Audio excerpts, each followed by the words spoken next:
On en parle moins que la guerre en Ukraine, affrontement entre l'Arménie et l'Azerbaïdjan, au moins 135 militaires arméniens tués. Au moins 135 militaires arméniens ont été tués cette semaine dans les pires affrontements frontaliers avec l'Azerbaïdjan depuis une guerre en 2020, selon un nouveau bilan annoncé vendredi par le Premier ministre arménien Nikol Pachinian. Cela porte à plus de 200 le nombre de morts dans les deux camps. Côté azerbaïdjanais, le bilan est à ce jour de 71 militaires tués, selon Bakou, depuis le début des affrontements qui ont éclaté mardi dernier. Il s'agit d'une escalade inédite depuis 2020 menaçant de torpiller un processus de paix fragile entre l'Arménie et l'Azerbaïdjan. La Russie, médiateur traditionnel dans cette région, avait annoncé une trêve dès mardi 13 septembre au matin, mais celle-ci avait été violée pendant 2 jours, les deux camps s'accusant mutuellement de bombardements. Un cessez-le-feu était toutefois respecté jeudi,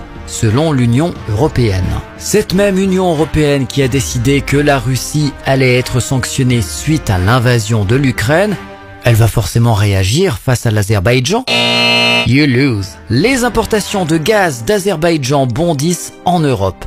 Comme prévu par l'accord signé en juillet entre Ursula von der Leyen et le président azerbaïdjanais Ilham Aliyev, Bakou augmente fortement la cadence d'exportation de gaz vers le vieux continent, soit une hausse de 30% entre 2021 et 2022. À vous de comprendre, il y a le bon chasseur, le mauvais chasseur, il y a le bon vendeur de gaz et le mauvais vendeur de gaz. La vie d'un Arménien est-elle moins importante que la vie d'un Ukrainien? Nous le saurons dans le prochain épisode.